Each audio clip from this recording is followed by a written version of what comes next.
salaamaaleykum sama waa groupe communauté wolof maa ngi ziare ñëpp man la ambassadeur Issa Baldé di nuyu ku ci nekk sa tur sa sant di wax ni dafa am benn nouvelle bu génn par rapport ak Outrim application bi dafa génn léegi comme pour éviter di ko télécharger ci Play Store directement dañuy expliquer naka lañ koy télécharger à travers suñu OS bi foofu la ñuy jaaree pour def téléchargement application bi. waaw léegi bu loolu it jàllee tamit ñu ngi baalu ñëpp ak di baal ñëpp ak di naan yàlla nangul ñu suñuy koor nangul ñu suñuy ñaan jéggal ñu suñuy bàkkaar ci koor gi ñu jóge léegi damay jàll ci application bi rek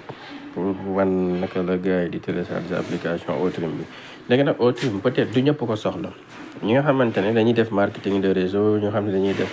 ñi nga xam ne dañuy def marketing digital ci internet bi ñoom ñooy faral di soxla outil bii nii léegi nag ci OnPassive képp ku fa nekk fondateur wala nga nekk revendeur nga bëgg a doon coactif ci plateforme OnPassive bi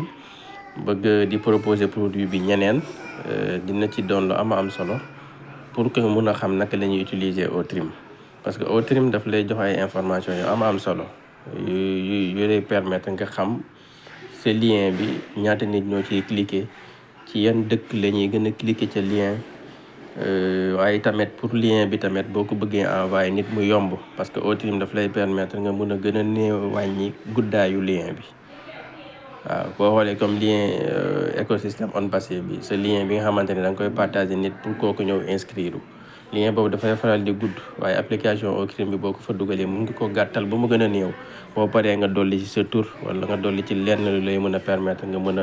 a ràññee lien bi xam ni lien bi pour lien inscription écosystème bi la. léegi lii nag pour ñi nga xamante dañoo bëgg a doon ñu actif ci plateforme écosystème OnPassive bi la ñoom dañuy soxla Outrim.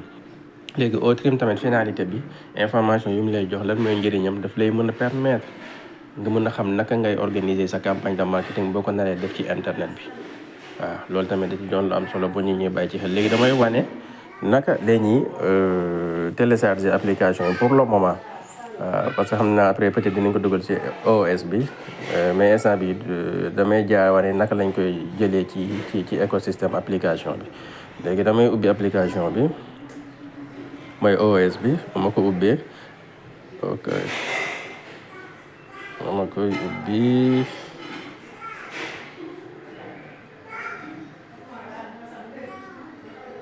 ça c'est quoi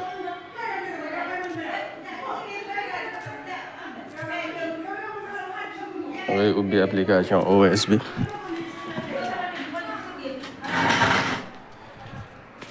ba déconnecté application bi ubbi beneen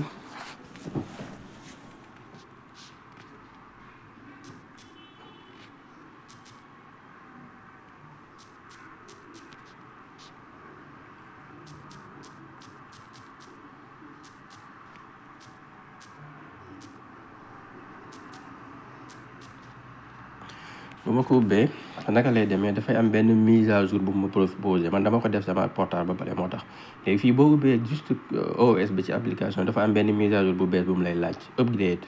boo paree nga cliquer ci update bi mooy mise à jour bi boo fa cliquer mu yóbbule directement Play Store bu yóbbulee Play Store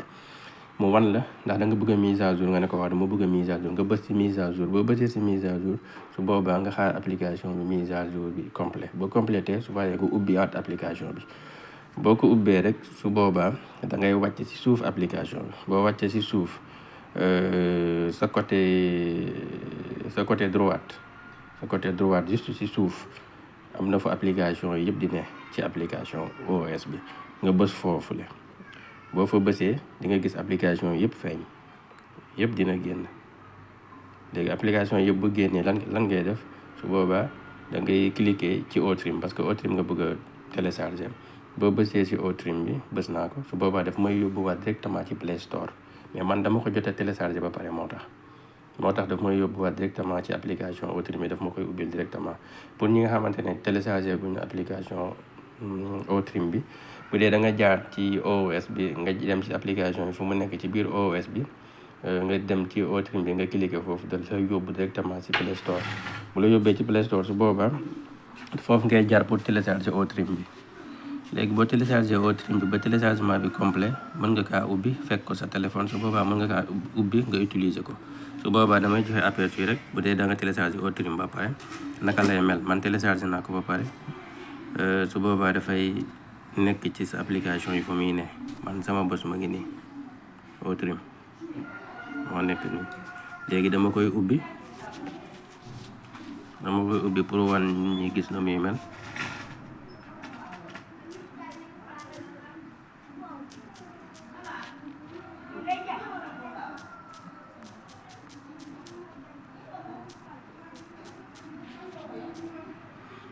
léegi